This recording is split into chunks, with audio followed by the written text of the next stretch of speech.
Welcome everyone to the TDM FunCup Championship. It is time to continue this story in round number 4 of the season. And it takes us over to the Nurburgring Sprint GT layout. And we are getting all set for a qualifying and 2 races. But just before that, practice that is going to be coming your way around the circuit that is in your picture. It's delivered glorious racing across all of the real life motorsports that have visited it. But now it is time for us to have our own little party here in the TDM FunCup Championship with this absolutely amazing car, which means wherever we go, it is thrilling, it is exciting, and it delivers fantastic racing. It's been an interesting championship. We've had one driver lead qualifying, but in the races, it's been unpredictable, and it's been absolutely wide open. Will that be the case? Well, it is time to find out across today's event.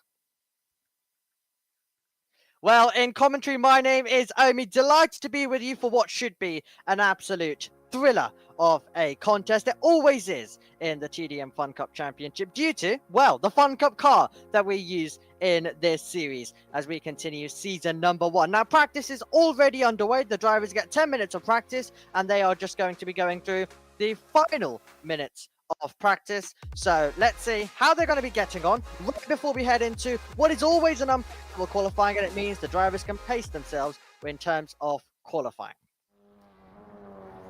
Right, and we take you over to live pictures. 3 minutes to go, as you can see on the clock. Only 4 thousandths between first and second place. So it is very, very close at the top. All of the drivers have not, though, got on and got their flying laps in. Only 5 drivers for you, but as previous rounds have shown, it is absolutely still very competitive, even between 2 drivers at the front. That's been the story, and that's been the very weird story. And the drivers have had a bit of time to be preparing for this. Of course, they've been preparing all day, really, some of them.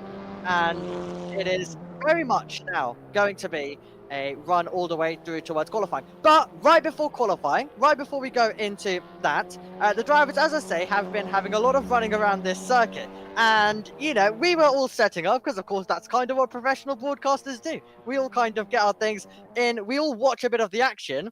And the drivers didn't know that we were keeping an eye on them. But this is what happened earlier on in practice. So we're taking a look at Daniel at the moment. As you can see, it was really only our producer, JT, and Jig there, along with Daniel, who very much went over our camera and then sent it straight into the wall. Not the moment that he would have wanted earlier on. But as you can tell, that was with 33 minutes to go till the time 7 p.m. And now it is only 1 minute to go until the time 7:10. Of course, the drivers are in a different type of server before they transition into, let's say, the weekend type mode in the Assetto Corsa. So it runs basically slightly differently, but that's what happened earlier on in practice. Now, in this practice, consider this, I guess, a bit of practice. Do the public practice where, I mean, the drivers have absolutely no way to hide at all as well. We're always watching them here around this circuit right now. We're taking a look at Linktree at the moment, but first of all, let's take a look quickly at our live chat. Plenty of activity going on. The car photo man saying hello, Omi. Hello indeed. Matt Pryor is in the chat. So is George Given, who is now just actually getting himself into the server. So the 5 drivers I was mentioning has increased to 6. Is George racing in this? Well, your answer very much now is absolutely yes. Next up, where am I going with this? I really want to join this. So it looks like we've got another driver now who wants to join. And then streams looking much more smoother than last week. Absolutely, we've got our producer. We've got our producer this week. It is absolutely looking a bit more better than the PowerPoint, which myself and JB attempted 1 week ago to do the screen share thing, which, you know, while Assetto Corsa is a light game, my PC can only handle, really, me commentating and just the stream. No Discord and all of the things we attempted last week as well. So, yes. Luckily, now we have all the flexibility in the world, including replays, which is why some of the drivers are being caught out with that as well. Checker flag is out, by the way. But yes, it is Matt in the chat, the car photo man in the chat, George is in the chat. Great to see everyone joining us wherever you might be watching from in the world. And now it is time to get into qualifying. And quickly, just finishing off in terms of the chat, George Given saying, Ryan, it's very competitive. Yes, it is very, very competitive. You may not think it, but it is really, really fast, rapid. As Daniel goes flying. My word. Quite the jump. Quite the jump. Ludicrous stuff. Clip that up and put it on socials. Ludicrous. Daniel with a moment right at the end of practice. Oh, he's been entertaining us all the way through. Let's take a look at a replay of that, shall we? Full screen in all its glory for you. So we're making our way through into the chicane. Plenty of overtaking will be coming your way across here today. But first of all, we had a plane. Wow. Into the air. And well held, though, I have to say, to kind of get it back pointing in the right direction, having cut a couple of meters. Anyway, practice is concluded. Talking about concluded, 3 rounds have been concluded, but we are here at round number 4 at Nurburgring, and then we'll be going over to Vallelunga in Italy, round number 5 of the season, 17th March, and then the Laguna Seca. That's going to be really exciting in these cars. Silverstone National, and then Brands Hatch Indy, and Imola is where we will conclude our season. That'll be round 9. So some very different types of circuits. You know, we have usual type of circuits, but also some traditional ones. So it is very much time to prepare and get all set for that qualifying that I've been previewing for you. Now, the interesting thing about this qualifying session that's coming up, so far we've had 3 qualifyings. Okay, we've had 6 races, but 3 qualifyings. Webber has taken pole in every single one of them. Pole in Brands Hatch, pole at Silverstone, and pole at the Red Bull Ring 1 week ago. When it comes to qualifying, he is absolutely unbeaten. It is a complete domination, and he usually likes to do it by a couple of tenths as well.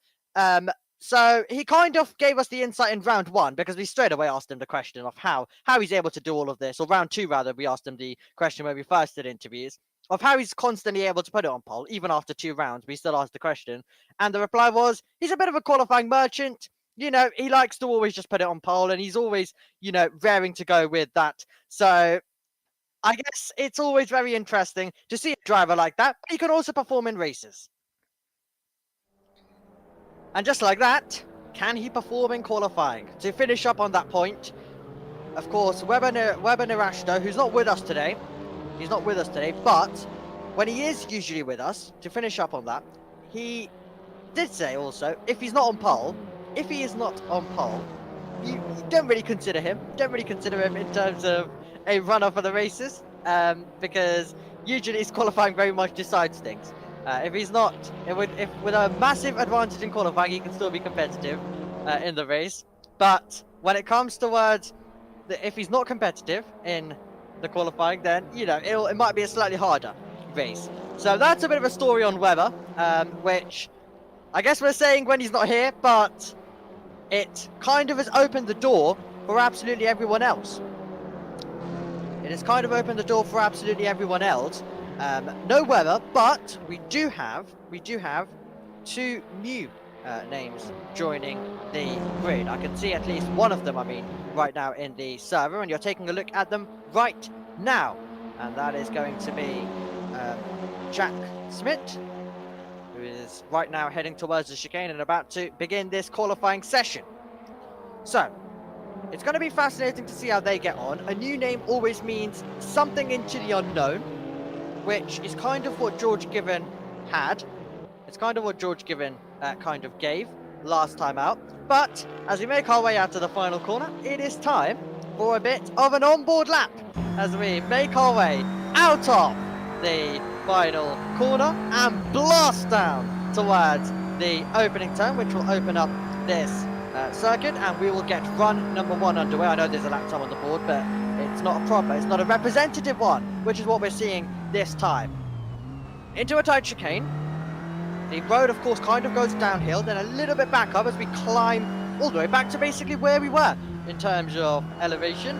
And then it's a long, long corner where you're basically just waiting for it to come to an end, and you're pushing on and on and on. And then you finally get down to another corner where you want to open up the steering wheel, get on the power, put flat to the floor, and the speeds are so much different. For example, compared to like when Formula 1 were here in this, it is so much more fascinating, and there's so much time for in between a corner for things to go on, when the Formula 1 cars just absolutely sweep by in an absolute second.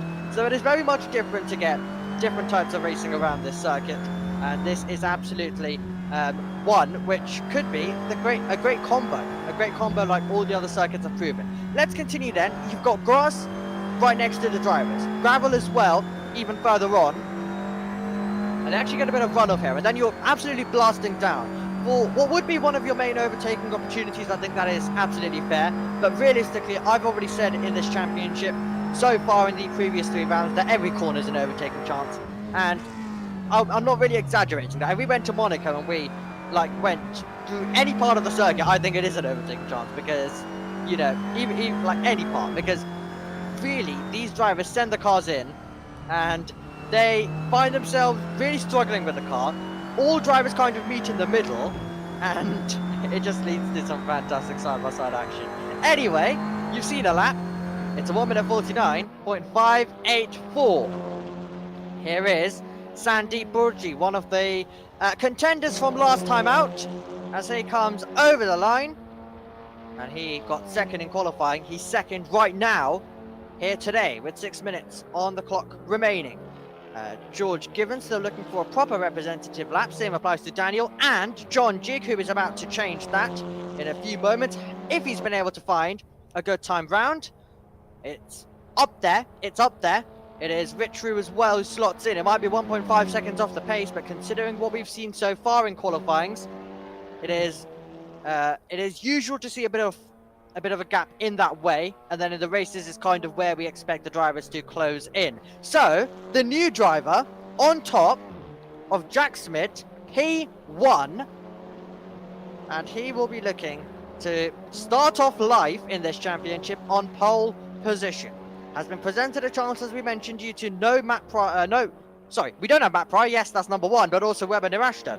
Matt Pryor is recovering, by the way, still from injuries, which is why we don't have our Silverstone Race 1 winner from round 2. What a brilliant and extraordinary race that was. And it was a round that kept on giving, quite literally. We got through qualifying, we went into the race, and it was going on and on and on.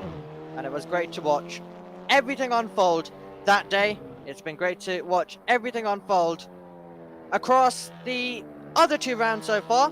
And this round as well included. What we've had of it so far has been absolutely brilliant. Right, Jack Smith then, so far has set the benchmark, and he has increased it further in terms of lap time to beat.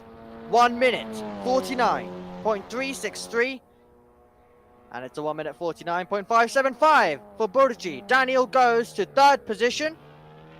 I'm seeing improvements in Sector 1 for John Jig, for Ritrue. George Given's pushing on as well. I think that was George Given actually just coming over the line, in fact, to go into 6th, and right now the slowest time that we have in this session. John Jig, improvement of time, not position. Ritrue changes that. He actually goes ahead of Jig, so Jig loses the place, and Ritrue goes up to P4. So Smith, Burji, Daniel, Ritrue, Jig, Given, the top 6. Currently just taking a look to see whether anyone is finding any forms of improvement. I don't expect to see anything this time by, or actually Jack Smith at the front is appearing to go quite quickly in the 1st sector.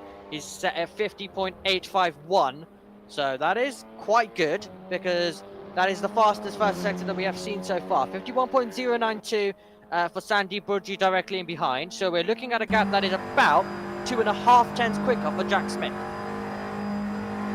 Into the braking zone he's about to go.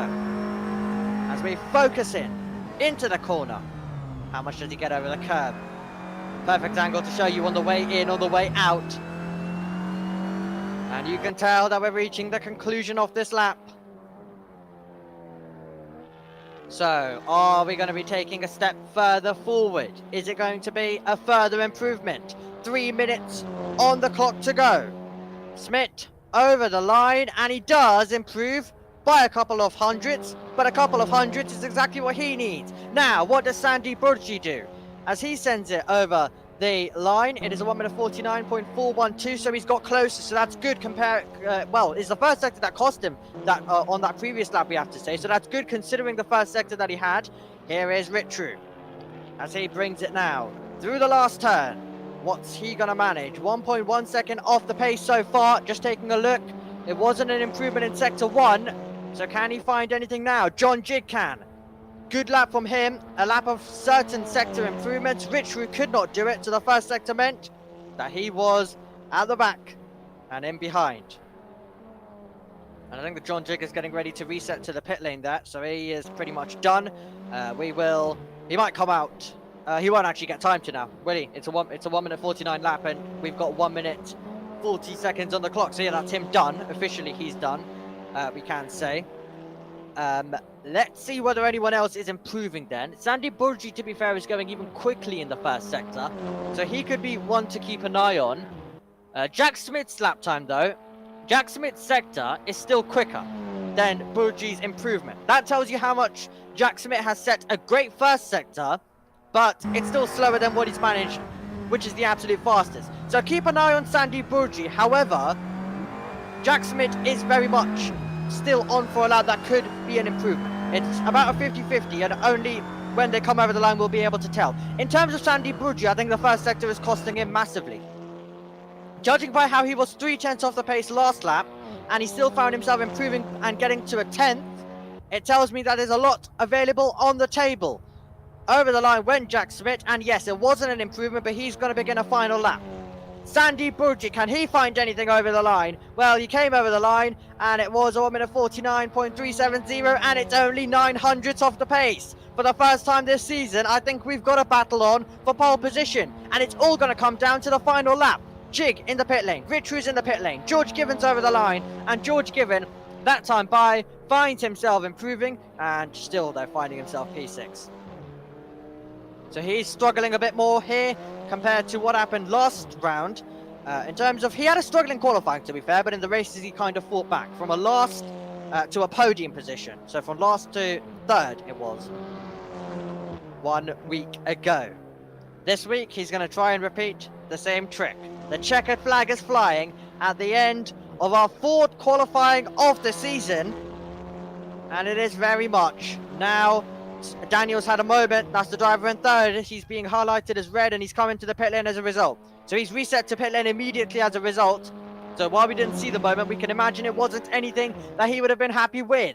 Okay, neither of the drivers are improving in the first sector. In fact, actually, Jack Smith has actually set a 1 minute 51, I should say, in that first sector, which is slower than what he's been able to do before. So unless there's anything special near the end of the lap, I'm not expecting anything from either driver unless, as I say, Jack Smith can have a really good second and third sector, which of course he's now in the final sector, and also Sandy Burgi. So we've got a battle for pole position. Not the best first sectors by both drivers. Second sectors mean they could be in the mix. No, Jack Smith won't be. He's coming to the pit lane, so the first sector put him on the back foot for the rest of the lap. Can Sandy Burgi find the time for pole position? Can he go all in at the end? The answer is no, but he's missed out by 0.006 of a second. That is how close he got in the end, and he still was able to fight until the final moments, and that is absolutely fantastic. It is Smith on debut who takes pole position to only become our second driver to do so in the TDM FunCup Championship. Burgi second, Daniel third, Jig in fourth, then Richru and George Given, the 6th to qualify, and that'll be the order that we will start our opening race with in a couple of moments' time. What a qualifying. When it comes down all the way to the final moments, you know it's good. And as Matt Pryor says, considering Jack is new to the car, that is crazy. Yes, that is. I just don't have words. It's unbelievable. And Sandy Burgi got so close, but yet a little bit too far. And that was great. That was great.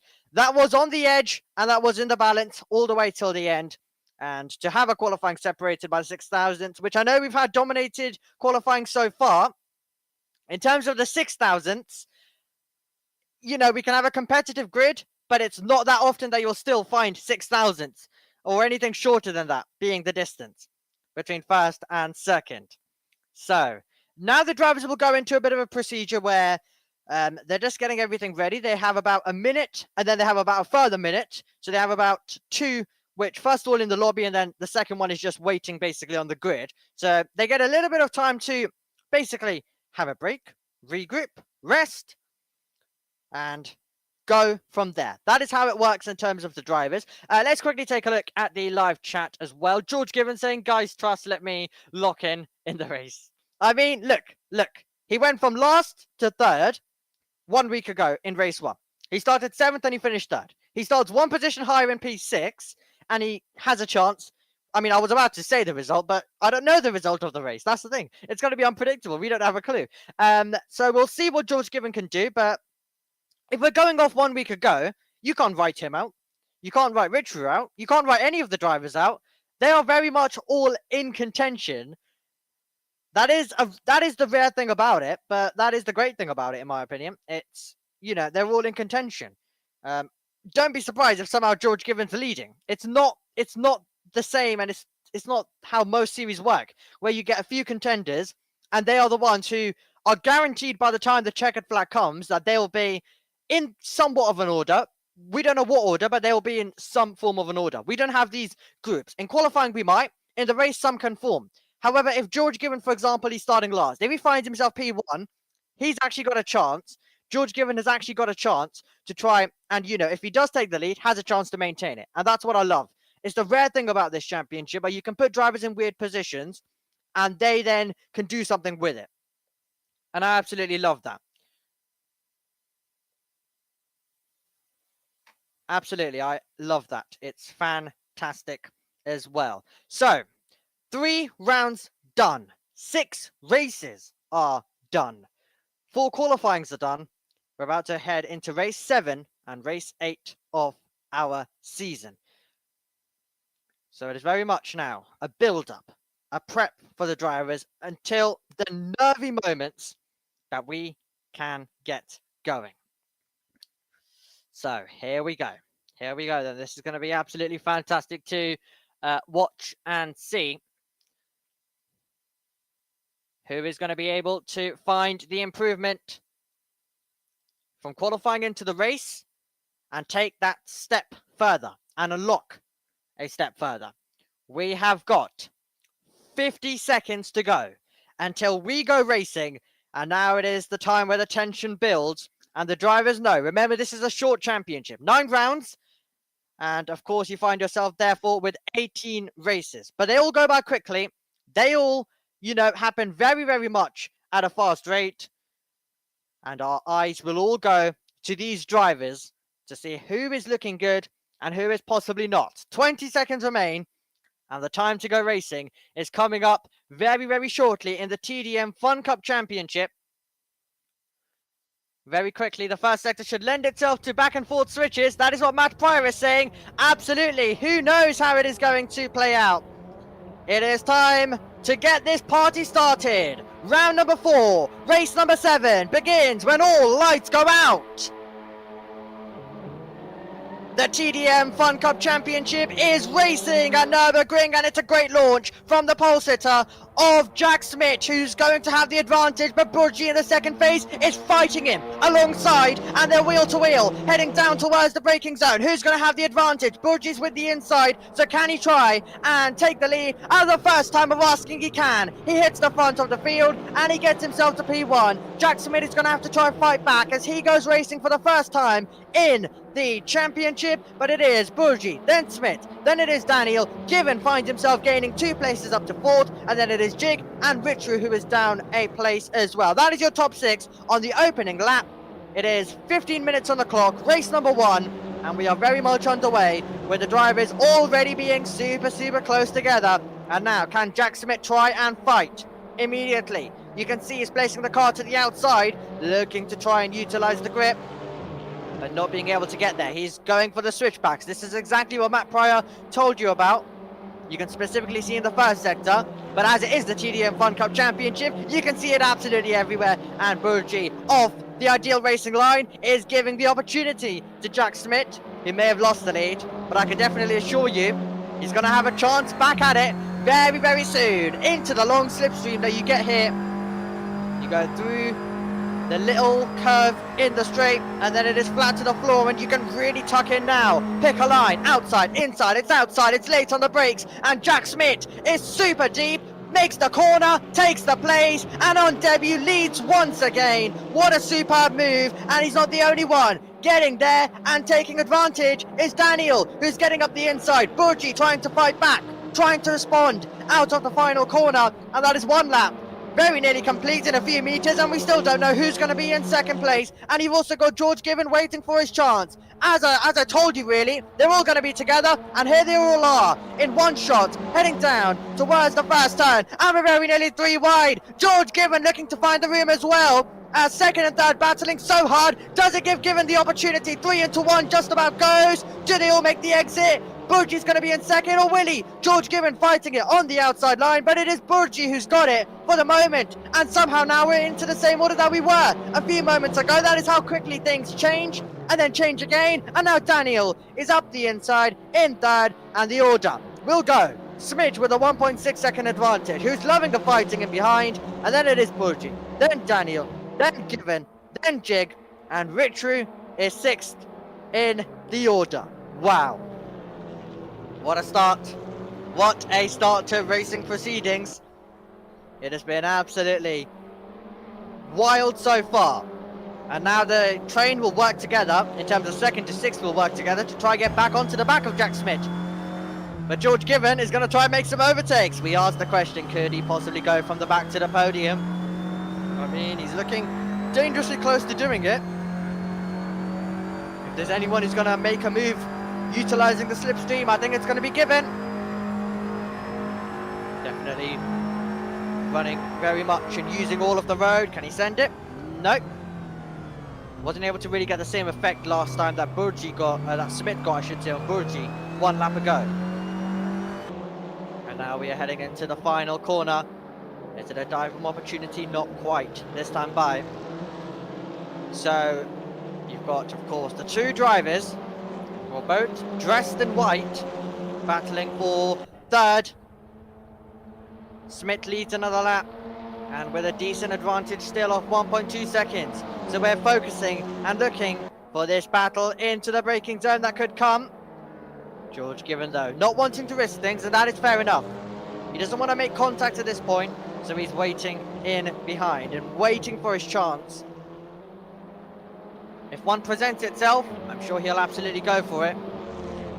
If not, he'll wait patiently, and we'll see what will happen. 10 minutes and 30 seconds, very nearly. 4, 3, 2, 1. There we go, 10 minutes, 30 seconds remaining in our opening race of this day. A reminder, if you are just joining us, that we've got another one coming up. So, whatever happens here, the drivers have to repeat it all very shortly in race number 2. Let's ride on board with John Jig as he tries to now get onto the back of George Given. So you've had Daniel come under some pressure from Given. Now George Given, of course, has been pushing on hard. He's run slightly in deep. That's not gonna help his line at all.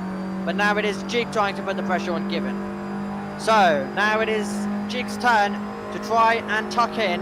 Kind of moves out of the slipstream though very quickly. He may still have a shot to get there. No, I think Given placed that one perfectly in the middle of the circuit, and it gave no chance, left or right, for a move to come in.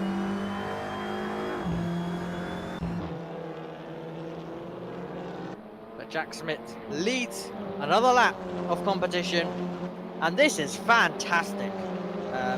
The way he's come into this, I mean, you know, I know a lot of people are just gonna probably forget that he is a rookie, so I want to like re-emphasize this is his debut race. This is his first ever race, and of course everyone's kind of a rookie because it is the first season of the championship. But you know, this is Jack Smith's first race. He's come into this and just taken pole in qualifying, and now he's trying to dominate in this race.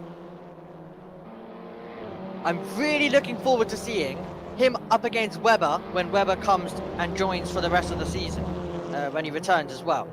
So excited to see these two battle, and any of the other drivers that we might have join, because of course we've not got a full grid. We are meant to have a lot more drivers than this, as here goes John Jig. George Given places it absolutely perfectly. And it means that it is very much still in order. A bit of a slide for George Given. John Jig waiting for the opportunity to stand on the power and then try and do something with it. This is great to watch. But Jig and Richard, both in the same cars. These same cars, same liveries in fact. Of course everyone's got the same cars, but the same liveries being used by Jig and Richard. Of course, I don't believe the drivers have the most flexibility this season in terms of liveries, in terms of the presets they're given. I don't think they have the most amount, so that's why you are seeing some of the more basic liveries that are across the field. But who knows? Who knows? For season 2 and beyond, anything is possible.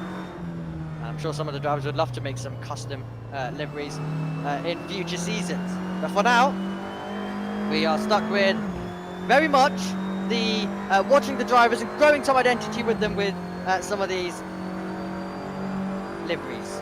But it is fantastic to see what preset each driver has gone for and what colour they've preferred. I think we've got some doubles, but we've not got all three drivers going for the same as well across the start field. We'll wait for everyone to have a race though, and then maybe we'll eventually work that one out. By the way, as I was waffling on, George Given had to defend into the opening turn, and John Jig very much couldn't get there. Can he now? I know it's a few moments late, but he's still looking for this. If anyone's watching the FunCup Championship for the first time, I just want to quickly mention that it is usually a lot more calmer than it is. It, for some reason, is a bit more calmer than it usually is. I just wanted to reiterate that as well. We're not usually into this much calmness, so I kind of want to consider it as a bit of a reward to my voice, or like, is it meant to be a privilege? This, like, the driver just wants to have a bit of a calmer race. But you know, I mean, for the remaining rounds, I think the calmness is going to be out of the window. It is so much more calm than a usual TDM FunCup Championship, where we were going full wide at Silverstone, where we were getting about 3 Brugos Hamiltons as well. It was ludicrous as they make their way through and into the braking zone. Apologies, we've got a bit of a transponder issue at the front, so ignore that. In terms of George Given leading, he's not leading, and it will fix itself in typical real life fashion as well. Right, as they send it over the line. Matt Pry basically saying the exact same thing as myself in the chat. For those who've not seen this league before, this is surprisingly spread out for a FunCup race, yes. And he's also mentioned the plan is custom liveries for season 2. Here we go, John Jig looking for the inside line, and he's up against George Given into the braking zone of turn number 1, and it is going to be momentarily wheel to wheel, not for long. Jig gets the braking point sorted, and he takes the position. So there we go. It is all sorted. Oh, contact! And that is going to be a spin. George Given sends John Jig round, and John Jig will have to now regain momentum and continue on, and that is not what either driver would have wanted one bit. Have we seen a change of... No, so that's just a transponder issue at the front. For a second thought, because they're also together, it's kind of a bit more easier to think that they've changed position now. It is Smith leading, and it is Burgi second. Right. Well, that was some moment.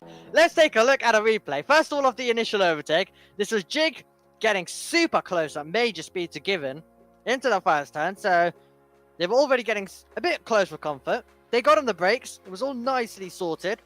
And then you always get the switchback chance.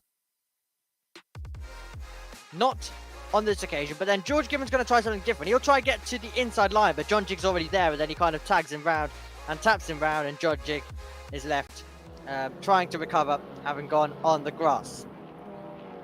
And they're both together, so guess what? We're ready to continue this scrap. Very much ready to continue this fight. Can we see anything into the final corner? Nope. You are always waiting for the chance when you send it over the line. And then what do you get into turn 1? Always very fascinating to see. George Gibbon. A bit too far back surely this time, unless it is the latest of latest lunges that we've ever seen in the TDM FunCup Championship, which, as I said, I know it's only round 4, but we've seen so much in the championship that, you know, you'd think that we've had a whole decade of Formula 1 racing, probably. That's how much clips we'd probably be able to make out of all the exciting moments. So, I'm interested to see the dynamic in race 2, because now the drivers have had one race underneath them. I think it's very important if your name is Sandy Burgi to make sure that you don't let Jack Smith go. Because if you let Jack Smith go, it very much clearly appears like that he's just gonna be like, yep, okay, I'm on for another Tuesday drive. You know, he's just gonna continue on with his domination. So now Sandy Burgi has of course had to deal with Webber Nirashta over the last few weeks in terms of every week having to battle with him and kind of deal with, you know, Webber having such good pace, but then trying to find ways to deny him. So he'll definitely have a good go. And I think the good thing Burgi does have is race starts, because I always notice that he's able to just get alongside. And I've noticed that across the board, the drivers who are second, third usually just get greater starts, and we usually see a change of lead on the opening lap. For some reason, that's just another thing that the TDM FunCup Championship loves giving. I guess the inside line always does help heading into the first turn, but yeah, it is always very much interesting as they make their way through.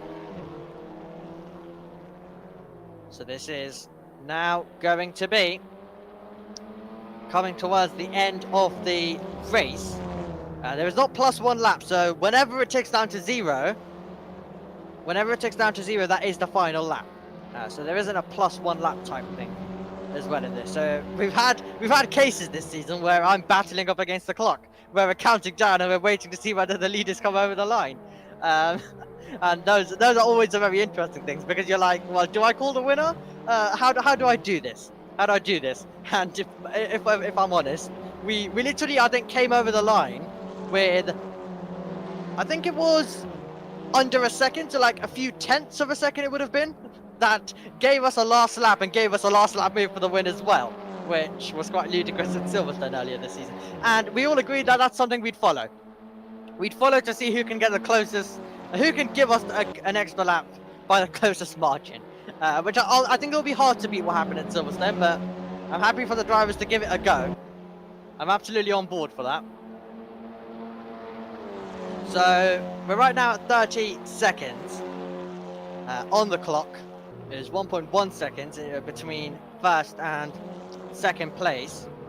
I think we are going to get over the line in time, because we've still got 20 seconds and I think they're about to come over the line now. So I think we'll be all okay and we will get one final lap. And there we go. We are on to the final tour of the race. Remember, this is race 1, so do not go anywhere as the checkered flag falls right now, because we've got another one coming up. And what we've also got is a battle coming up, because Ritru is going to have to look in the mirrors and John Jig is going to have to try and get to the inside line. Now let's take a look at the replay. Now we're looking further back as well. In the background is what I am being told, and that is a wide moment in the background for George Gibbon, which was taking place. Meanwhile, John Jig versus Ritru continues on, and as they make their way through, it is John Jig who finds himself P4, Ritru P5.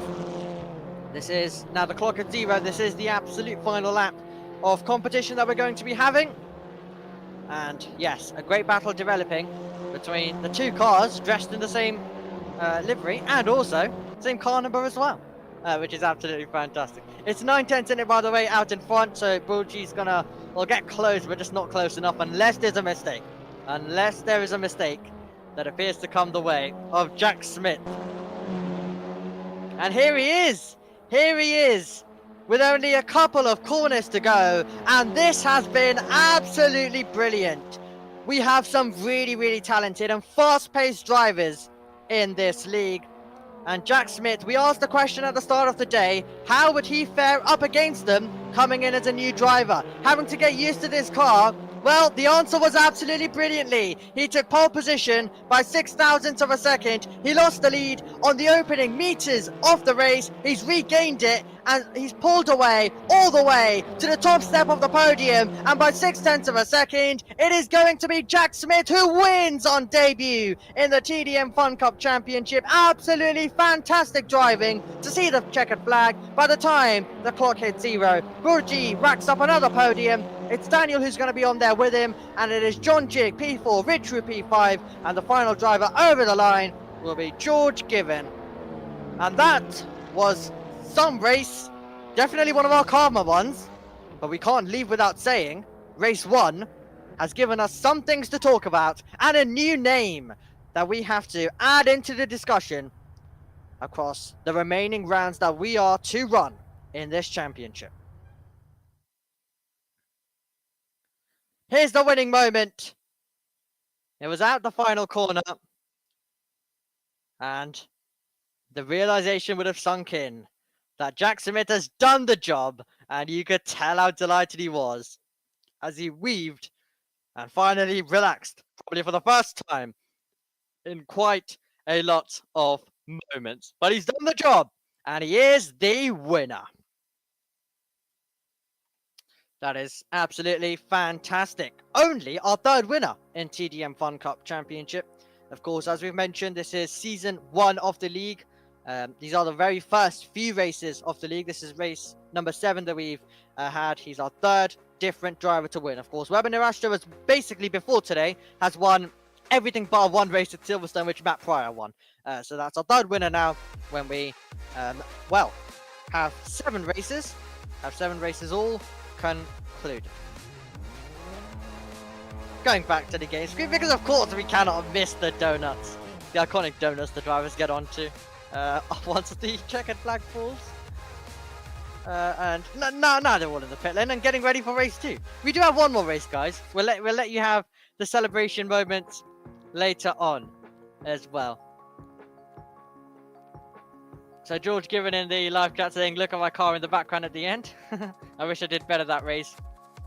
And yes, talking about hitting John as well at the same time. Not ideal, but you know, in these cars when they're all following close together, we do get a contact at least once, I think, every race. Of course, in Silverstone, we had the contact between the leaders and in Brands Hatch as well. They were fighting away and there was quite a bit of drama. So it seems like each round, with how closely they follow across an entire season, we do usually get that. What on earth has happened there?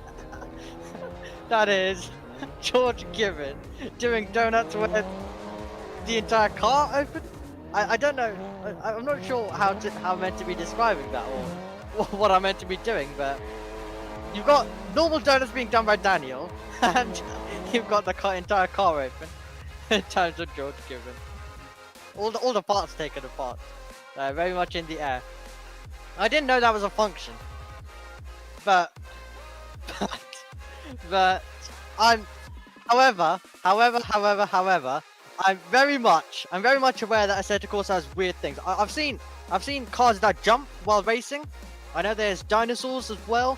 It has a lot of weird things as well. Which, to be fair, all I'll say is I'm happy with the cars that we have, because there's very much we could get bouncing cars that basically go like this every moment. That would be quite solid to commentate. I don't really know how that would go out with these drivers though. Anyway, a reminder of our calendar. We are round 4 at Nurburgring. We'll have Vallelunga, Laguna Seca, Silverstone, Brands Hatch Indy, and also Imola. That is to come, and we'll conclude our season 14th April, 7 PM. Every Tuesday, basically just here at the same time. And we'll have a champion crowned for you in a couple of weeks' time. So it'll be really exciting to see who said champion will be and who the crown will go to. I mean, you know, I would have said Weber, but now that he's missed the race, Sandy Burgi has kind of been, while he's not been the outright fastest, probably on, like, in race rounds. So the driver who's always going to be at the top in terms of winning races constantly, etc.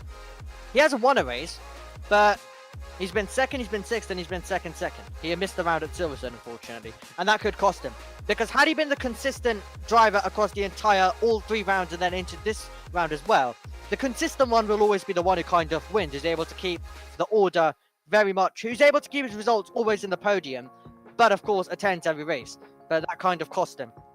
But I guess it balances it out now between Burgi and Webber.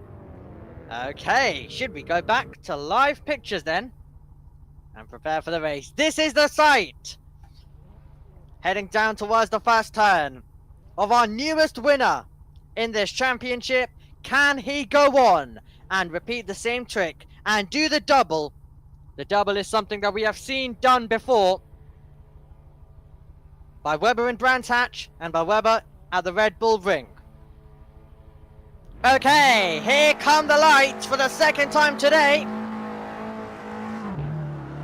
We're underway and racing down to turn number 1. Better launch this time, we have to say, from Jack Smith. We were on board with him as he launched off the line, and he's got the advantage. But now we're into the slipstream phase, where Burgi gets closer and now has to make a decision. Outside, inside, it's outside line, heading down towards the braking zone. Bit of contact under braking as they try and get the car slowed down, and Burgi is feeling very brave. We've mentioned how important it could be for him to take the lead, but he was super wide in the process, and he can't get the car to the inside and to the lead. Smith hangs on to it, Burgi in second, then it is Daniel, Jig, Ritru, and Given. Your top 6 on the opening lap, but Jack Smith has very much did a step better than race number 1. The perfect race number 1, we have to say that he had. George Given is looking now to try and improve. He doesn't want to finish last once again, and he's looking to try and improve and go a step better. This is the opportunity that 2 races give. You get 1 race, the drivers can reflect in the few minutes they have, and then go again and try and better it the next time round. And that's exactly what they have been doing. And now the drivers settle in. And the racing very much begins to, hopefully, stay this close. That'll be the main thing. But can Burgi get to the lead? That, I think, is going to be another main thing, because I think having a battle for the lead, I think, kind of dictates these races. I think that might be a little bit too harsh in terms of you can get racing elsewhere, but I think having the leaders battle, it keeps everyone close in general. Here's John Jig getting closer to Daniel. He's kind of darting everywhere on the road, looking to try and just kind of scare his rival, just be large in the mirrors and try to be a bit of a threat. But that is the opening tour complete. This is the start of the race. Fantastic launch, we have to say, as well, from Jack Smith. John Jig further back, you could see going wheel to wheel, but it was Sandy Burgi who was always going to get a chance with the long slipstream that you have down towards the first corner, and it was so tight as they got the car slowed down. You can see in live pictures, no one looking for anything wild at the moment either.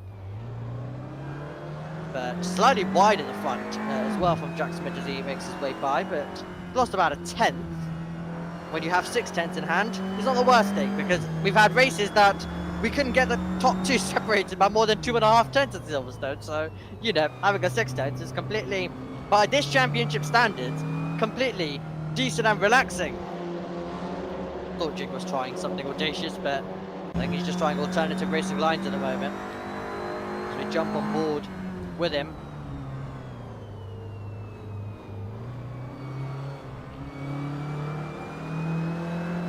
So, 12 minutes to go. Interesting racing so far. An interesting dynamic at the front, where we've seen one race play out, and now it's over to Burgi to make sure we don't get a repeat. Daniel and John Jig, though, are very much involved in a battle. This is for the final spot on the podium, and Daniel's got it for the moment. Jig is trying to get to the inside line, and the driver who was spun around in race number 1, looking to try and improve to the rostrum in race number 2, and can he get the car slowed down on the outside line? We've seen it be successful so far today, but Daniel's later on the brakes, and Daniel hangs on to it in absolutely fantastic style. Are we done yet? The answer's no, because we're going to continue this one into the final corner and beyond. And it's still super tight. Inside line for John Jig.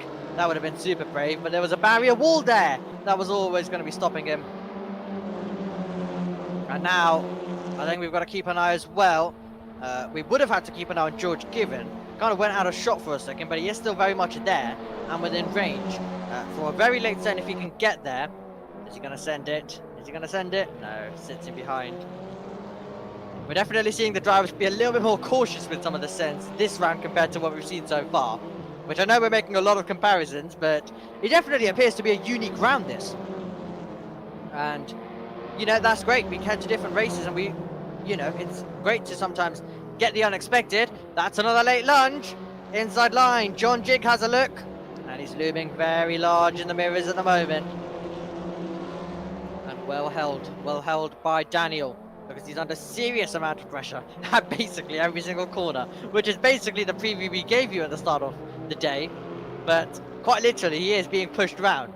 And any mistake that he makes, any corner that he goes just a little bit slower, he'll be in big trouble. Jig is trying to send it all the way around the outside. I mean, the racing line, the traditional racing line there, would never work out, and now he's trying to get to the inside. Meanwhile, it's only 2.5 tenths in it for the lead, so this is super close. We'll keep an eye on both battles for you now, because Burgi's got a chance. Here we go. Jack Smith versus Sandy Burgi for the lead into the chicane, and it could be a repeat of the opening lap of race number 1. It isn't, and Jack Smith this time does leave ahead, but he was able to keep the position. Linktree got past George Given, battling everywhere you look. It was a calmer race 1. Did you expect it to stay the same? Well, it would have been wrong to, because it is the TDM FunCup Championship, and John Jig is sending it at the final corner. So Given P5, John Jig P3, and Jack Smith still P1. This is great stuff over the line, and it's going to be super tight between the two of them. John Jig being squeezed all the way to the pit wall, and also George Given's going to be there for company. We've already seen 3 wide. Are we going to get more of it? Into the braking zone. George Given has no room to go. Given goes tight to the inside. It opens up some room in the middle for Given, but he couldn't get there. Couldn't get alongside the two that were battling ahead of Daniel and Jig, and now it is going to be the inside line for Daniel, and somehow he is still in 3rd position. I don't really know how, but he is hanging on to this. He's still there.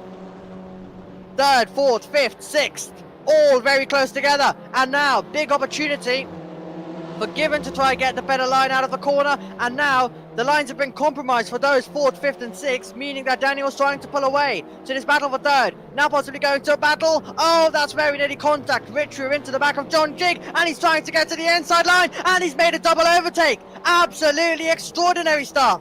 Linktree gets past 2 cars in 1 corner, and the double overtaking mess continues in this championship. Fantastic racing.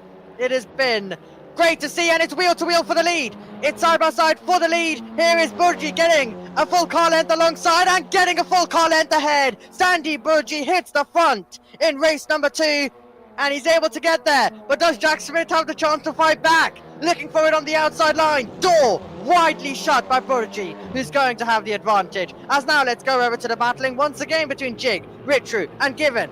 Jig leaves ahead. Is his line compromised? Does Linktree have a chance, or will it be Given to get there? Given's going to be in the mix as well. Meanwhile, Jack Smith is looking for the inside line. It is very much the TDM we know and love, because now Sandy Burgi is trying to break the toe, and here comes Jack Smith down the straight.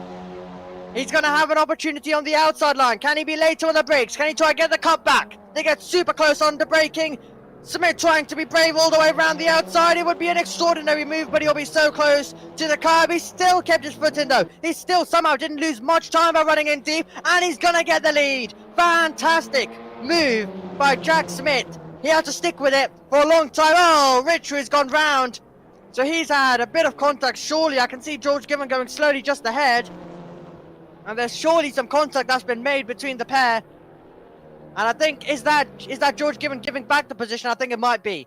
He might know that it's his fault and he might be giving it back. This was the double overtake that we saw Linktree do what feels like years ago now, but it was only a few moments ago. That was great. That was great. And that was a change of position between those two. George Given, by the way, did give back the position. So George Given did give back the place in the end.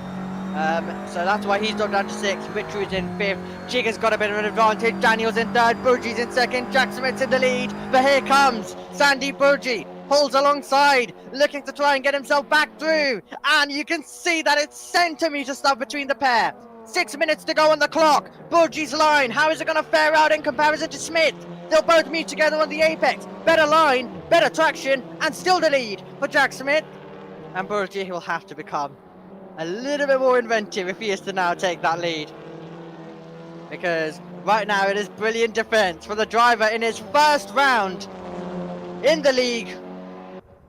Burgi's done, well, 3 of them by the end of today, and now Burgi's got a chance to fight back, so he's looking for the outside line as we hit the brakes, and Jack Smith's line could be compromised there, going very deep on the inside line. Will it open the door? Wait for the camera to show you it.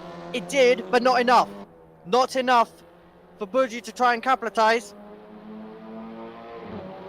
And Sandy is going to be just about regrouping now and just trying anything else that works in the next few minutes, really. It's only 5 minutes to go.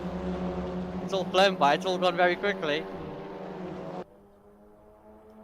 Good traction off the corner there, we have to say, from Burgi. So he got very close there, but he, of course, had a bigger distance to come back from, which would have never helped. And now he's alongside. Look at the traction he's got. And it's fantastic to watch and see. Jack Smith hangs on to it. And that is how it can very much change in a round of racing. Where there is race 1 where it's like, I mean, we'll put the camera on you if you can just be near each other. This race, it's been try find the battle. There's been try and, you know, prioritize a battle, unfortunately. Which, you know, there's been so much going on. We quite literally had 3 battles on at once. We're now right now to just these 2 dueling for it, but it is the battle for the lead. It is the one which is very much which everyone's eyes are on, including the drivers in behind, because they are going to be hoping for some drama, and they'll be hoping to come at this very shortly. Into the final corner. Not a chance. Not a chance. Burgi will now try and get the power down. It looks like it could be a good exit. We've followed on board all the way through the final turn. He's not going for the direct slipstream, but he still has the overspeed over the line and into the braking zone. So Smith parks it, covers it in the middle. It is over to Sandy Burgi to send it late on the brakes. Roles are reversed. They've been, well, equally in another position on the previous occasions, and that's going to be slightly in deep for Jack Smith. Burgi had the chance to get on the power. Jack Smith hangs on to it. And Sandy Burgi can't do it yet. Can't do anything yet unless he can go to the outside. That'll be very brave. If the line somehow favours him on the way through, he's still getting there. And he couldn't in the end. It didn't really go in his favour. It appeared like it could. But yeah, it's just not enough speed. And the gap has gone to 7/10. That's the biggest we've seen in a while. But this is wild racing. So I'm just being told in my ear as well by our producer that yes, he went off track. But we're going to be showing you a replay as well, so we can completely identify it. So Burgi making a mistake. So this was first of all the big chance I thought he could have had as he makes his way through. Now keep an eye on the outside here. Yep, so going to be very, very deep. Going to be very deep, and that's what's going to cost him the time. In these small cars, you've really got to stick with the line or have really some major overspeed to make something like that work. Which, of course, if you make basically the racetrack longer in any way, if you're having to cover more meters in a corner than your rival, then it's not really going to work for you, unfortunately. Unless, as I say, you have a major overspeed, which in these cars, it's not like Formula 1 where a major overspeed could work by doing more meters. In these cars, they're already quite slow in terms of comparison towards some of the faster things you'll see. So, 2 laps to go. This is the penultimate lap of the race. You saw them come over the line with 1 minute 50 to go, and it's 2 minutes as they came over the line. So yes, we're going to be getting 2 laps unless these 2 have contact and, you know, we somehow we end up 10 seconds, delayed on this lap. Unless any of that happens, we have 2 laps to go. But, you know, weirder things have happened in this championship. But right now we're just looking to see whether these leaders will be able to entertain us and give a battle for the win all the way on the final lap of race number 2. We've had it so far this season at Silverstone, as I mentioned. Both races at Silverstone went down to the final lap of racing. So who knows what to expect and what can come. But right now it is the moment where everyone just takes a deep breath. All of the drivers just, you know, prepare for what could be a crazy last lap. If you're Daniel, you are seeing a gap ahead, but you are also seeing at the same time that first and second are so close to one another. So you cannot be very much calm at all. we go. Gaining. Sandy Burgi is going to get a chance. He's getting closer on the penultimate lap of the race. Are we going to get a change of the lead? Jack Smith, under braking, will hang on to it. But Burgi's going to compromise his line, and this will give him the chance as we will head towards the final corners of this lap, and then on the final lap to have an attack. Here we go. 20 seconds remain on the clock. But it is the final lap. And we head on to now, and Jack Smith is trying to break the toe. Sandy Burgi's got a chance, and is he going to be able to pull alongside and take it on the final lap? He's alongside, heading into the braking zone. Can he be that much later? Can he sell the dummy? What a late send it was in the end, and he's able to claim the lead. Absolutely fantastic, but he slided in deep and wide, but it was late in the end. It was great in the end, and we mentioned that he needed to do something different compared to what we've seen done so far, and as it stands, he is on his way to his first win of the campaign. Unless we see a fight back, but this was the move in the end. My word. He found the smallest of gaps on the inside, waited, sent it, got it done, and took the lead. That is how you do it in style. But now, can he defend in style? That'll be the question. Full view with the clock at 0 on the final lap of the race. Does Jack Smith have the opportunity? Does he have the momentum? We're on board with the driver who is getting dangerously close, much more closer than Burgi will want, and this is the part of the circuit where the momentum really can come if you are second with a slipstream to our leader, and this is the chance, one of the last chances that Jack Smith will get on the final lap of race number 2. Burgi knows he'll have to cover the inside line. Jack Smith will go the long way round. Can he be later on the brakes? Can he go all the way round? He's been able to get to the inside line, and it's very, very close between them heading into the final corner. Burgi, though, has got the nose in front. It looks like he might just be able to do it. He has been second on 4 occasions this season, and now it might just be time to get there all the way to the line for the first time. It is Sandy Burgi who wins in the TDM FunCup Championship. Wow.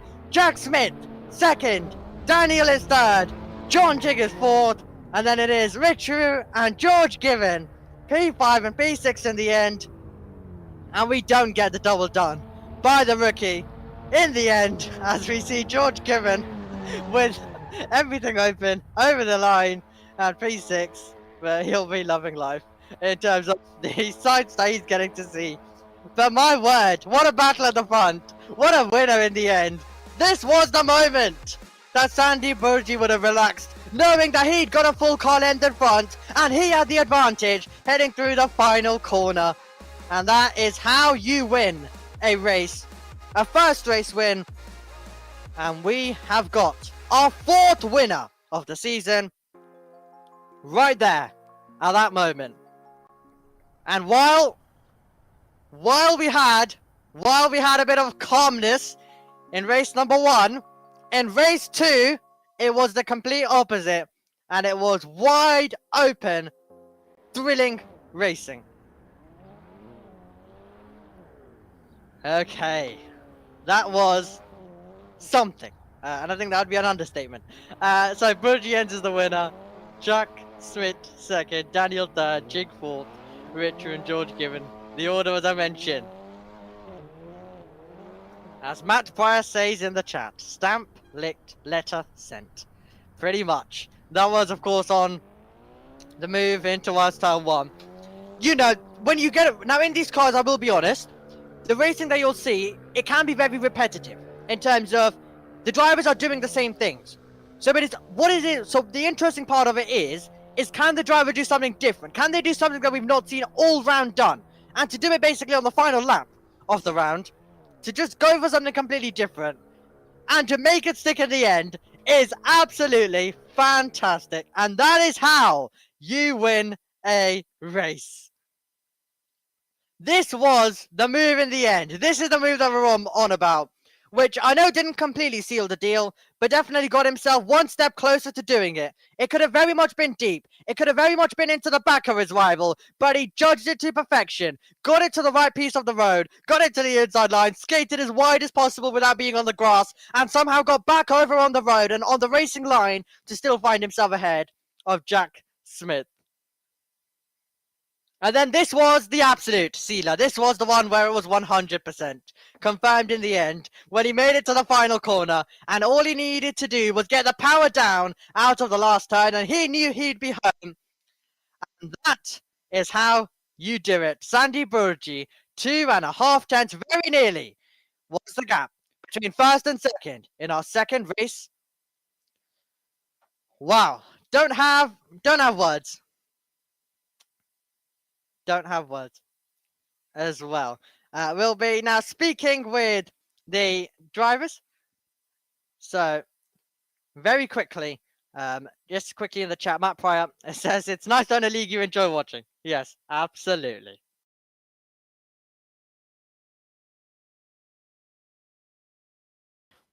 That was quite something. And now we are all set and ready to speak with some of the drivers as well in terms of what they have to say. We're first of all going to speak with George Given, who will be brought up, and we'll be able to get in conversation with him now. Hello, George. Can you hear us? I can hear you. Great to hear, George. First of all, of course, it wasn't a race. It wasn't a round that went completely your way. Talk us through it. Of course, you were last in qualifying. So was it a case of pace, would you say? Just not being able to get up to grips, or was it just the competition was that much quicker today? Well, obviously starting last again. Again, not enough practice. I should have done more, like I said last round. Also, I think it was to do with skill issues. I did end up hitting John Jig and Rishru and spinning them. I did give them the position back, but that did set them back, and I'm sorry about that. But hopefully that shouldn't happen again. Not sure. I thought I'd be good around this track. I do like the track, but I guess I just wasn't that fast today. Yeah, I'm not sure why I was quite slow. I mean, it happens. It happens time to time. There will be certain surprises, and I guess when you've got so many good drivers around you, it can happen as well. So transitioning then into the races, once qualifying was done, what was your expectation then heading into the two races that we had coming up? Well, I was expecting to be maybe P4, potentially on the podium like last time, but obviously didn't happen. But yeah, I'm not sure. Just unfortunate. Hopefully, I think this round is definitely one to forget. Yeah. Yeah, that's fair enough, and we're just seeing you in action right now. This was the contact that you had. Talk us through it. What actually went on at that moment? Well, I think I just had more momentum. I didn't expect him to be. I think everyone I was racing with had different lines through basically every corner, so it's hard to battle people. Especially through that corner, I noticed a big difference between my line and other people's lines. I'm not sure whose was faster, but I noticed on the exit of the corner there, he was slower and I was faster. And obviously, a slower car ahead and a faster car behind meet together, a crash. So that's basically what happened.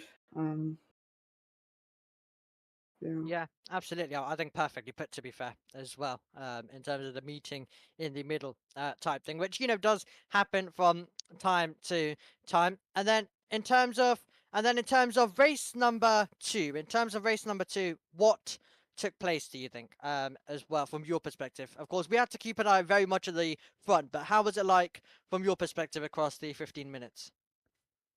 Well, compared to the first race, at the start, I didn't really have a good because at the start on the first race I managed to overtake two people into turn one, but this race I didn't manage to overtake anyone. However, I think I was side by side through the first lap with a few people. I can't remember if I gained a position or not, but it was very close, if not closer than the last race. But I think I'm just very sad that I didn't get a better position, considering I got last position on both races. Yeah. Absolutely as well. So that was very much quite interesting to see. Next up, we're over to Vallelunga, the classic version of that circuit. What's your expectation? What are you expecting to see when we head over to that circuit? Do you expect to be in contention, possibly? And what do you think are the aims for yourself heading there? Well, my aims not to kill anyone. First off. Also, hopefully, a better result than this race. I definitely don't want any more of those sort of results. Maybe a podium. I don't think I've ever driven a track though, so I'm definitely gonna have to put a lot more practice in. Yeah, so it's quite hard to predict considering I've never driven the track. I've only done 2 races so far, so it's quite hard to predict the pace on everyone. But I'll have to see because I've never driven the track, but we'll just hope it's not a race like today. Oh, fantastic. We're already apparently at Vallelunga. We have 1 week to wait, but you can see right now we're looking down at the circuit and the start finish straight. So that's absolutely brilliant. George Given, thoughts on the picture that we're seeing right now as well? What's your opinions on the first bit of the circuit that you can actually see right now? Well, it looks sunny, so that's a good start. Yeah, so yeah, I don't know what else to say. Looks like a good track. Actually, to be honest, I think I have driven this track a long time ago. I'm not sure what cars. Definitely not in a race. Must have just been a practice session. But at least I know what the track is like. But obviously, you won't know the racing lines or anything. Absolutely. Daniel's already in there. This is about he's heading out onto the circuit. What are we seeing? We're already getting a driver out there as well. Well, thank you very much, George Kieran, for coming and speaking to us. Apologies that the day didn't go as you would have intended, but looking forward to seeing what you're going to be able to do in a week's time at this circuit. Absolutely. Thank you very much, George Given, as well, who we were just speaking with. And now we're going to bring up the driver who is basically spinning in our picture at the moment, doing donuts. So this is going to be a fantastic introduction as well to him. Oh, never mind, he's disconnected. He doesn't want to talk about any of those moments. There we go. Daniel is now with us up here in the commentary box. First of all, hello, Daniel. Second of all, before we get into any questions, I want to jump over to practice, and our producer will get ready the clip as well. But basically, could you explain first of all this moment that you had earlier on? Talk us through what happened here when it was before 7 p.m. in the UK. I have to remind myself. You're gonna get to see it. I just went in a bit too committed, was a bit too fast, and then decided to spin around a bit, I guess. Yeah, wasn't an intentional little bit of cutting, so that's where the track limits was for me. Yep. Absolutely. And then before I get into your overall race, I've still got one more clip. Our producer's just getting that ready for us at the moment. So we've got one more clip for you to talk us around. Because to be fair, you made the circuit very much look interesting as well, even before we got going, and then when we got going as well. So what's your opinions on this then, as you were heading down into the chicane? Well, I was on a hot lap and I'd messed up a previous corner, and I thought I'll just give the commentators something funny to watch, Ah, and fantastic. didn't break for the chicane. Glad it did in fact work out as I intended it to. Yes, absolutely. So a bit of a moment then of the road, but yes, this was only these were only in practice, so those weren't the important bits. In terms of your qualifying and the races, overall summary then, from your perspective, how did it go? I think it went quite well. I personally believe I could there was more time in my laps, and there was evidence for that for the top two. But based off how long I've had to learn these cars and the tracks, compared to, I can't say very much. I feel kind of embarrassed. I've been embarrassed. I've spent so much time trying to learn these cars, and is it Jack? Yes, Jack Smith. Has come in and he's shown me how it's done. He's been absolutely perfect. He's been absolutely extraordinary. But so have you as well across these races. So in terms of there was quite a bit of battling going on. What was your perspective then in terms of involved in the battling? Was it a bit more of a calmer wait to see what's going to happen approach, or was it more of a send it and deal with it into the braking zones? Bit of both. When I was racing with, I've just seen what George is up to. When I was racing with John, it was definitely a send it and hope for the best kind of send, but trying to waiting patiently for the leaders to take each other out in complete honesty, but never came around. So good job to those two. Yep, good job to those two as well. Well, then Vallelunga, of course, we've shown you momentarily a few shots of the circuit. First of all, have you ever driven there before? And if yes, then of course, how is the circuit for you in your opinion? If not, then what do you think so far with your initial thoughts?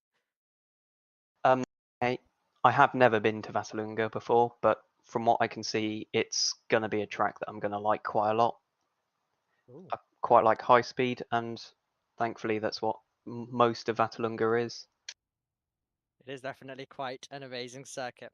Okay, well done on today. Great job. And I mean, I'm looking forward to seeing you absolutely dialed in to this racetrack, and I can't wait to see how it is going to go on. Actually, hold on. George Given is just saying you actually just drove on it a few moments ago. So you technically have driven on it then. I've done a few donuts down the main straight in that Yes. case. Yes, you have. Okay, so you have been there on the circuit. Fantastic, fantastic. Okay, well, thank you very much for joining us as well, Daniel. And we look forward to seeing you more pointing in the right direction next time in terms of doing more than the straight at Vallelunga. So we'll see you there. See you there. Okay, so that was Daniel for us, and that is all the drivers that we're going to get. As well, a quick bit of information coming through from George Given as well. I also forgot to mention I was also on new pedals, so that may have been the partial reason for my lack of pace. There you go. I mean, there's always something, you know, the drivers across the season, some are missing rounds, some are missing events, some of course have some new systems, some are getting used to this car. There's so many different things in this season one, and it's making it a very interesting campaign as well to follow. So I'm looking forward to seeing how it's going to go. Now, that is all from the drivers, and that is all we're going to get from them. So, we're very much into now the phase where we are going to get ready to wrap up as well. But before we wrap up, it is now time to take a look over at our calendar screen. So, as we've already mentioned a couple of times now, we've even shown you the circuit. Vallelunga is coming up next for round number 5, and then Laguna Seca will be at round number 6 on the 24th of March. That is going to be wild. Next up is Silverstone round 7. That'll be on the 31st of March, so the final day of March, and then we'll be over to Brands Hatch on the 7th of April. That's the Indy circuit, and then Imola is where we will look to crown our Season 1 TDM FunCup champion.